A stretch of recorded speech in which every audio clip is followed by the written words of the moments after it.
Good morning students. Our today's topic is foreign exchange rate. What is this foreign exchange rate? It is the rate at which one country's currency is exchanged with other country's currency. एक देश की currency जब दूसरी देश की currency के साथ बदली जाती है, एक्सचेंज की जाती है, तो जिस रेट पे उन्हें एक्सचेंज किया जाता है, that rate is known as foreign exchange rate. Like $1 is equal to rupees 95, then this is known as exchange rate. कि $1 को जो है वो 95 रुपीज में परचेज कर सकते हैं. तो this is the rate at which dollar can be exchange with Indian currency. Okay, so this is our exchange rate. This exchange rate is of three types. One is fixed exchange rate. एक हमारे पास होता है बेटा fixed exchange rate और एक होता है हमारे पास flexible exchange rate. And the third one is, third we have managed floating.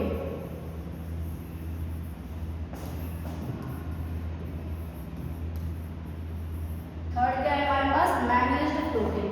अब ये फिक्स्ड एक्सचेंज रेट क्या होता है बेटा? As the name suggest fixed है. फिक्स्ड कौन करता है? Fixed government.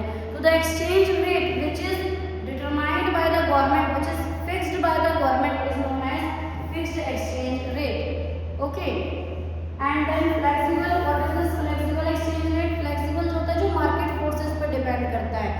अगर हमारी जो डिमांड है वो बदलती है तो ये एक्सचेंज रेट बदलती है. अगर जो सप्लाई है, not of goods but the demand of foreign currency and the supply of foreign currency, ये इन पे डिपेंड करता है. तो जैसे जैसे डिमांड चेंज होती है फॉरेन करेंसी की, वैसे वैसे ये फ्लेक्सिबल रेट चेंज हो जाती है. और जैसे जैसे सप्लाई चेंज होती है वैसे वैसे ये फ्लेक्सिबल रेट चेंज हो जाती है. देखिए हम इसको समझते हैं कर्व के थ्रू, डायग्राम बनाते हैं हम. देखिए फ्लेक्सिबल एक्सचेंज रेट समझा रही हूँ मैं आप लोगों को. तो ये मैंने क्या बताया कि it depends upon market forces of demand and supply.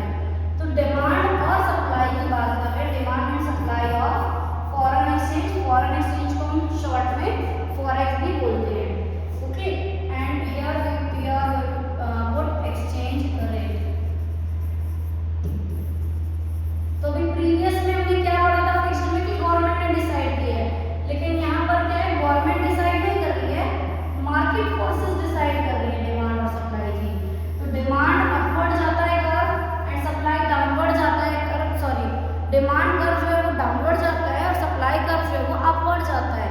Why it is so? Because there is inverse relation between exchange rate and demand.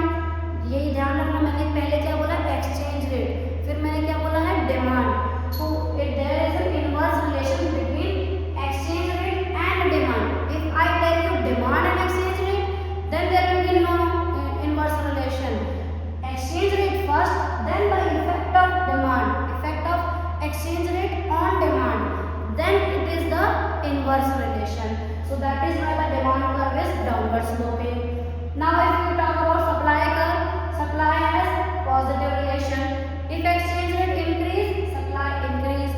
If exchange rate decrease, supply decrease. Now what I am telling you, the effect of exchange rate on demand and on supply. If we study about demand, the exchange rate effect on demand, then inverse relation. And the exchange rate's effect on supply, then there is positive relation. So these are the curves and this is our intersection point. इसको ही हम बोलते हैं equilibrium point. ये हमारे पास क्या हो गया है? इक्विलिब्रियम हो गया है.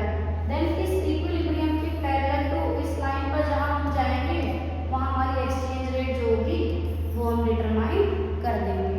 ठीक है, मैंने कहा कि ये फ्लेक्सिबल है. फ्लेक्सिबल क्यों है? क्योंकि ये चेंज होती है. मान लीजिए डिमांड चेंज हो जाती है हमारी. Let's study the change in demand first. Demand change होती है, मान लीजिए डिमांड इंक्रीज हो जाती है, तो demand curve will shift rightward. Whenever demand increase और supply increase, the curve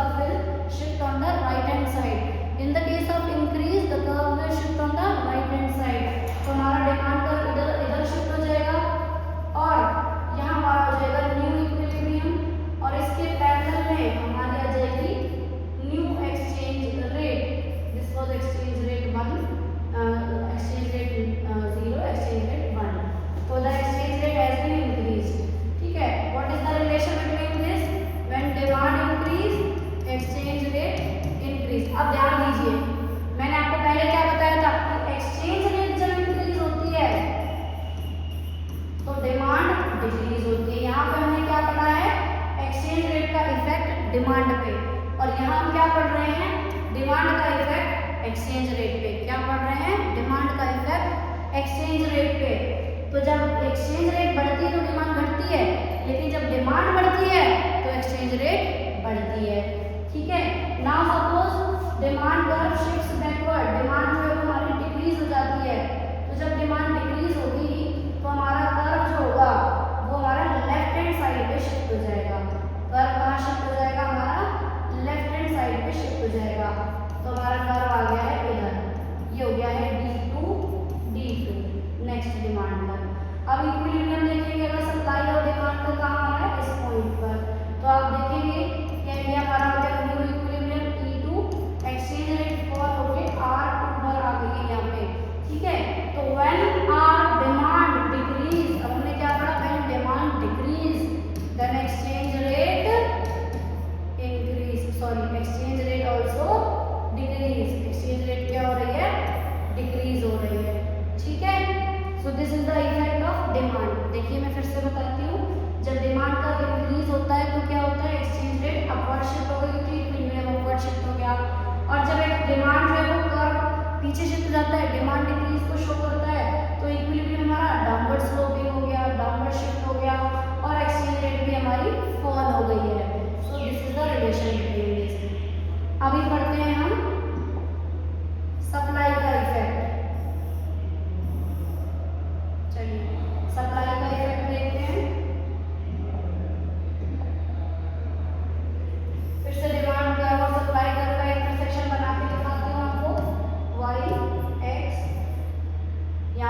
demand increase, exchange rate increase.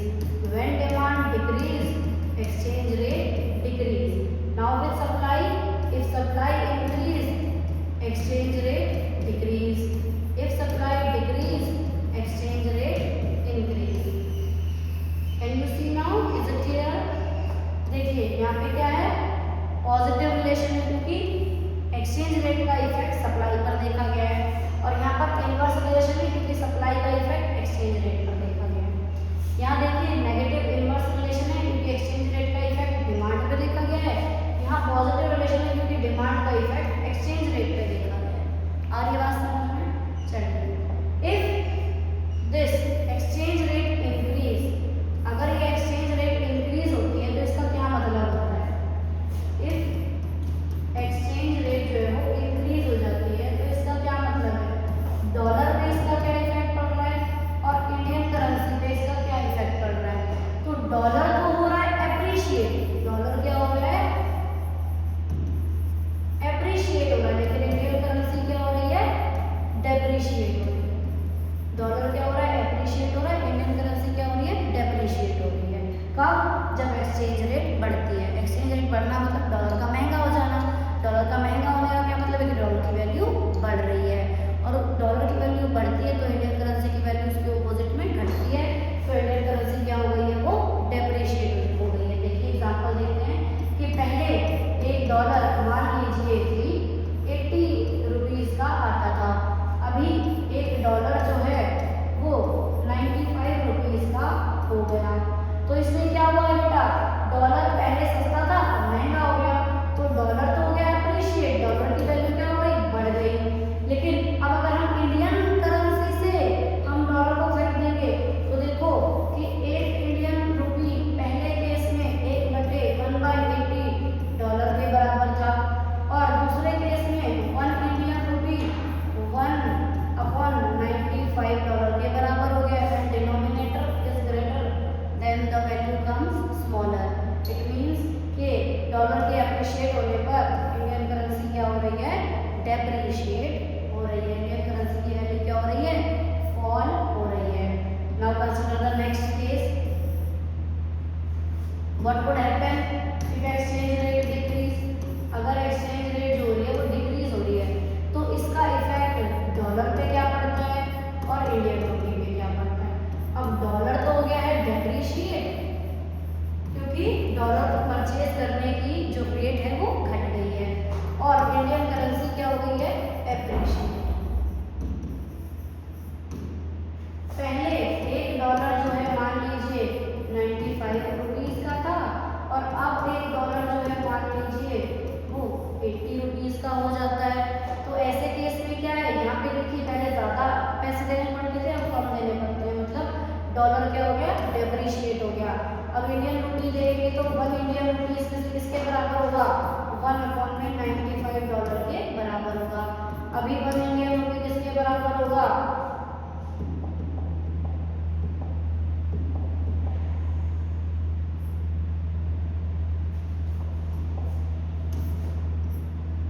ये होगा 1/80 डॉलर्स के बराबर। ठीक है बेटा, तो पहले ये कॉस्टली था और अब पहले ये चीप था क्योंकि डिनोमिनेटर बड़ा है तो चीप था, और अब ये क्या हो गया है? कॉस्टली हो गया क्योंकि डिनोमिनेटर की वैल्यू घट गई है यहाँ पे। तो ये हो गया है एप्रिशिएट। इंडियन रुपीज़ क्या हो गया? एप्रिशिएट, और डॉलर क्या हो गया? डेप्रिशिएट। किस केस में? जब एक्सचेंज रेट घटती है। जब एक्सचेंज रेट घटती है तो इंडियन रुपीज़ क्या हो जाते हैं?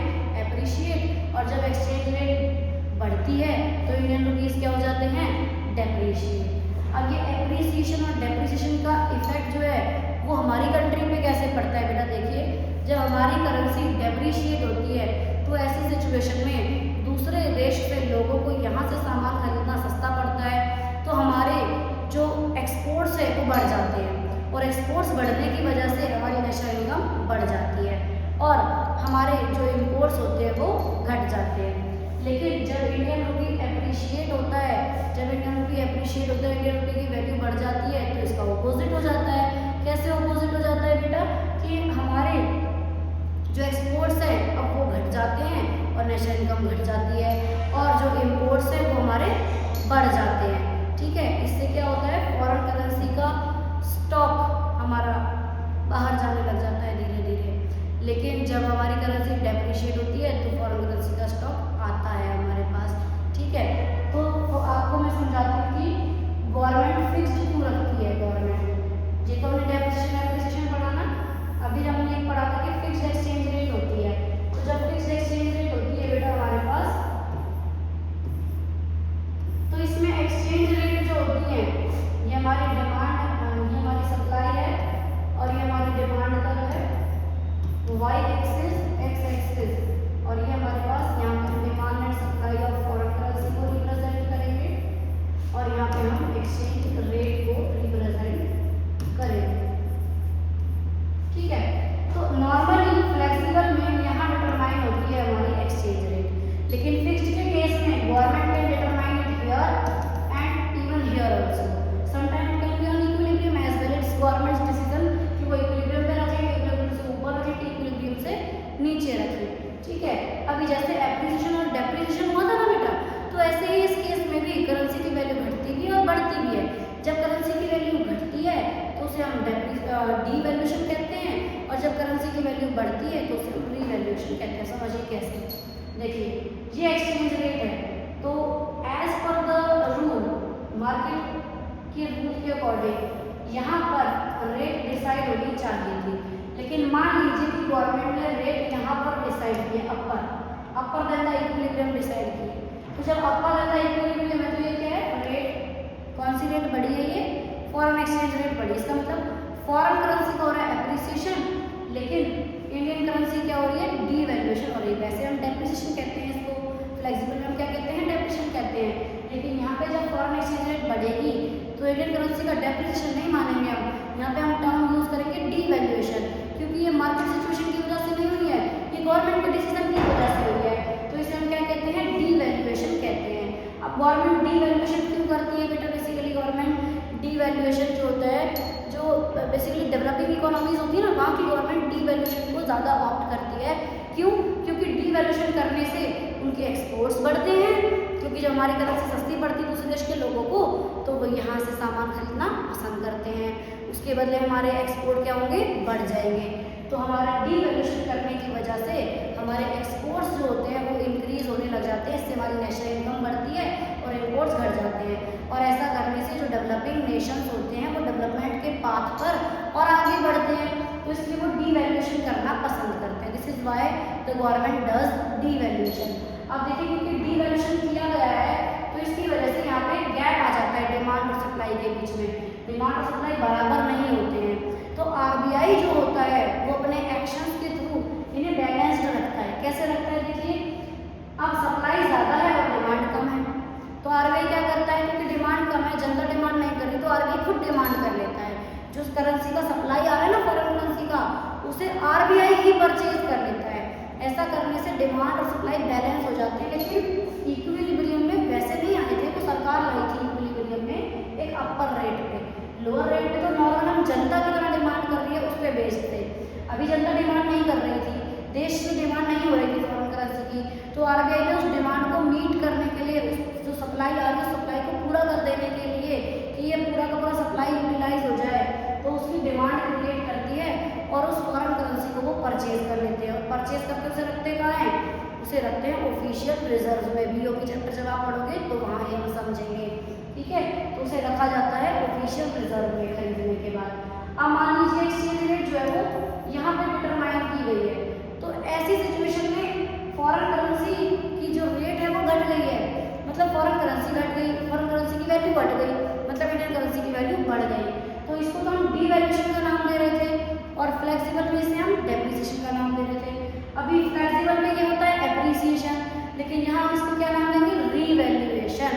तो ये रीवैल्यूएशन क्या है, अब ये रीवैल्यूएशन क्यों करती है गवर्नमेंट, रीवैल्यूएशन करने से गवर्नमेंट को क्या फायदा होगा, ऐसा कर देने से गवर्नमेंट जो है बेटा वो इन्फ्लेशन को कंट्रोल कर सकती है। इन्फ्लेशन को कंट्रोल कैसे करेगी बेटा, इन्फ्लेशन की सिचुएशन क्या होती है, जब कीमतें बहुत बढ़ रही होती हैं, और कीमतें कब बढ़ रही होती हैं, जब हमारे देश में गुड्स और सर्विसेज की डिमांड बढ़ रही होती है। तो जब हमारे देश की गवर्नमेंट अपनी करेंसी का रीवैल्यूएशन कर देगी, फॉरेन करेंसी की वैल्यू घट जाएगी और अपनी करेंसी की वैल्यू बढ़ जाएगी, तो दूसरे देशों के लिए यहाँ से खरीदना सामान महंगा हो जाएगा। महंगा हो जाएगा तो एक्सपोर्ट्स हमारे घटने शुरू हो जाएंगे, और एक्सपोर्ट घटने की वजह से क्या होगा बेटा, जो इन्फ्लेशन आ रहा था वो हमारा फॉल होना शुरू हो जाएगा, क्योंकि डिमांड घट रही है। हमारी एग्रीगेट डिमांड का एक कंपोनेंट होता है नेट एक्सपोर्ट्स, तो अगर एक्सपोर्ट्स घट रहे हैं तो एग्रीगेट डिमांड घट रही है, और जब डिमांड घटती है तो इन्फ्लेशन कंट्रोल में आता है। इसलिए किसी भी देश की गवर्नमेंट जो होती है वो रीवैल्यूएशन को अडॉप्ट करती है। और डीवैल्यूएशन को क्यों अडॉप्ट करती है, क्योंकि उन्हें डेवलप होना है, उन्हें अपनी नेशनल इनकम बढ़ानी है ताकि वो डेवलपमेंट के पाथ पर जा सके। तो ये है हमारा फिक्स्ड एक्सचेंज रेट, इससे हमारे देश को फायदे होते हैं। कोई भी देश अगर फिक्स्ड एक्सचेंज रेट को लेके चलता है तो उसे फायदे होते हैं। ठीक है, नेक्स्ट हम देखते हैं मैनेज्ड फ्लोटिंग। मैनेज्ड फ्लोटिंग क्या होता है बेटा, यहाँ पे जो हमारी एक्सचेंज रेट होती है बेटा, ये जो एक्सचेंज रेट डिटरमाइन करते हैं हम market forces of demand and supply के बेसिस पे, ये हमारा सप्लाई कर्व होता है, ये हमारा डिमांड कर्व होता है, और ये हमारा इक्विलिब्रियम होता है। इसी पर हमारी रेट डिटरमाइन होती है।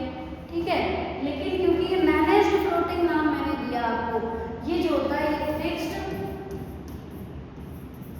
और फ्लेक्सिबल का मिक्सचर होता है। क्या होता है, फिक्स्ड और फ्लेक्सिबल का कॉम्बिनेशन होता है। तो मार्केट रेट जो होती है, एक्सचेंज रेट जो होती है, वो डिमांड और सप्लाई के बेसिस पर डिटरमाइन तो होगी, लेकिन सरकार अगर चाहती है कि कुछ लेवल्स डिसाइड करें, ये लोअर लिमिट सरकार डिसाइड कर दी मान लो, तो ये एक्सचेंज रेट इससे लोअर नहीं जा सकती है। जहाँ सरकार ने बोल दिया कि लोएस्ट से लोएस्ट कितनी ही रहनी चाहिए, इससे नीचे हम नहीं जाने देंगे, तो ये सरकार ने क्या कर दिया, इसे मैनेज कर दिया। और यहाँ पे कौन सा एक्सचेंज रेट अप्लाई कर दिया सरकार ने, फिक्स्ड एक्सचेंज रेट यहाँ अप्लाई कर दिया। और ये गवर्नमेंट ने मान लो एक मैक्सिमम लिमिट डिसाइड कर दी, एक हायर लिमिट डिसाइड कर दी। इस हायर को क्रॉस नहीं कर सकती है एक्सचेंज रेट। ठीक है, मान लीजिए कि डिमांड का मान लो यहाँ शिफ्ट हो गया, तो एक्सचेंज रेट यहाँ शिफ्ट हो गई, बढ़ जाएगी, एक्सेप्टेबल है। लेकिन मान लीजिए डिमांड बढ़ के यहाँ पहुँच गई, तो एक्सचेंज रेट जो होगी वो इस अपर लिमिट से भी ऊपर जा रही है, तो ये एक्सेप्टेबल नहीं होगा। अब मान लीजिए डिमांड जो है वो घटकर यहाँ आ गई, तो एक्सचेंज रेट हमारी फॉल हो गई, लेकिन इस लोअर लिमिट से अभी भी ये हायर है, तो ये एक्सेप्टेबल है। मान लीजिए डिमांड कब शिफ्ट हो गई, यहाँ आ गया, तो एक्सचेंज रेट हमारी यहाँ आ गई, ये इस लोअर लिमिट से नीचे है, तो ये एक्सेप्टेबल नहीं है। तो ये क्या कहलाता है, मैनेज्ड फ्लोटिंग कहलाता है, जहाँ पे गवर्नमेंट एक अपर लिमिट से पार नहीं जाने देती है और ना ही एक लोअर लिमिट से क्रॉस करने देती है। Between these upper and lower limit finalised bye the government, इसके बीच में ये फ्लक्चुएट हो सकती है। तो ये मैनेज्ड फ्लोटिंग जो है ये फिक्स्ड और फ्लोटिंग या फिक्स्ड और फ्लेक्सिबल का कॉम्बिनेशन होती है। मैनेज्ड फ्लोटिंग का अदर नेम डर्टी फ्लोटिंग भी होता है। So this is all about the exchange rates and its types. Now thank you very much, have nice day.